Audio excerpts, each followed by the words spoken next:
Audio Jungle.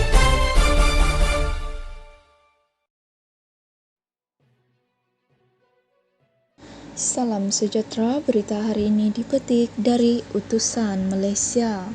Patutkah Najib diberi pengampunan?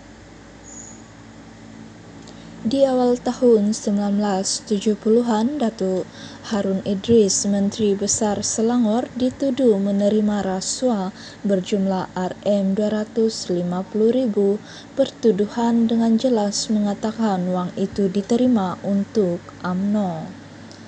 Dalam tahun 1981, setelah Datuk Harun menjalani sebahagian besar hukumannya, Tun Dr. Mahathir Mohamad yang pada masa itu Timbalan Perdana Menteri mengemukakan permohonan kepada Lembaga Pengampunan untuk mendapatkan pengampunan bagi Datuk Harun. Pengampunan diberi dengan dan bebaslah Datuk Harun. Di awal tahun 1980-an, Datuk Mokhtar Hashim, Menteri Belia dan Sukan, dihukum mati kerana membunuh musuh politiknya dalam UMNO, Datuk Muhammad Taha Talib.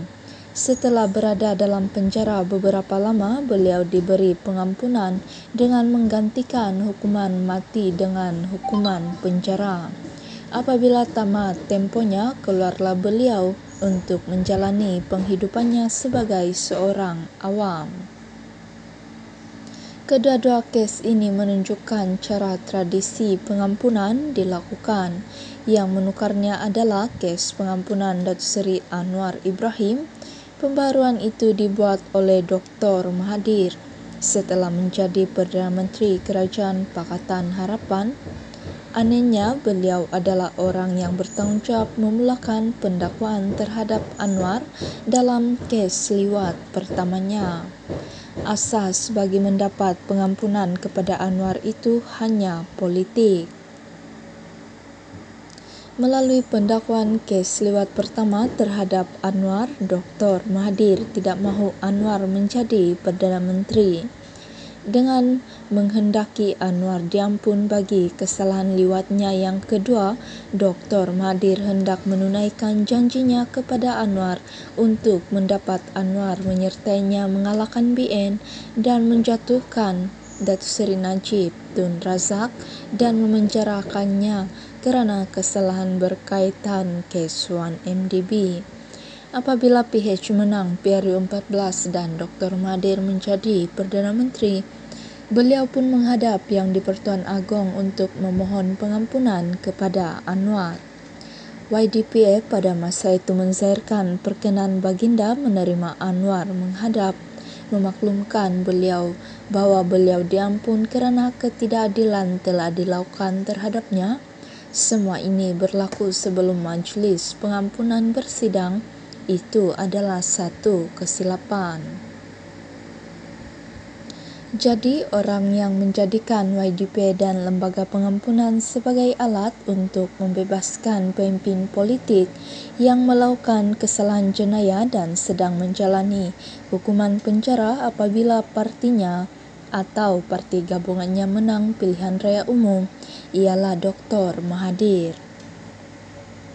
Orang yang membuka jalan bagi pemimpin politik yang melakukan kesalahan jenayah dan sedang menjalani hukuman untuk menjadi Perdana Menteri dengan mendapat pengampunan apabila partinya atau parti gabungannya menang pilihan raya umum adalah Dr. Mahathir. Dr. Mahathir melakukan semua itu untuk menjatuhkan Najib dan memenjarakannya atas kesalahan jenayah kewangan yang melibatkan 1MDB. Sekarang beliau telah berjaya, Najib telah didapati bersalah dan sedang menjalani hukuman penjara. Anehnya, anak-anak didik beliau yang pada masa ini menjadi pemimpin-pemimpin tertinggi UMNO dan penyokong kuat Najib, itulah yang mahukan Najib diampun pula. Dr. Mahathir tidak boleh marah kepada mereka kerana beliaulah yang menjadi guru mereka. Pemimpin-pemimpin tertinggi UMNO tentu berhujah jika pengampunan boleh diberi kepada Anwar, mengapa tidak kepada Najib? Mereka tentu menghujahkan jika Dr. Mahathir boleh menghadap YDP dan memohon pengampunan kepada Anwar, mengapa PM Datuk Seri Ismail Sabri Yaakob tidak boleh berbuat demikian untuk Najib, bekas bosnya dalam UMNO dan kerajaan. Bagi Datuk Seri Dr. Ahmad Zahid Hamidi, beliau mempunyai sebab yang lebih kuat jika pengampunan boleh diberi kepada Anwar dan Najib.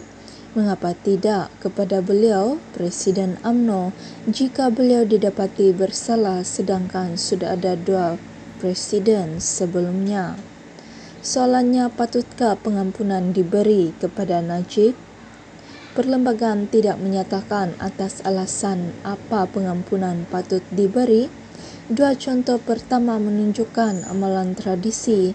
Kes Anwar menunjukkan pembaruan, patutkah ia diikuti?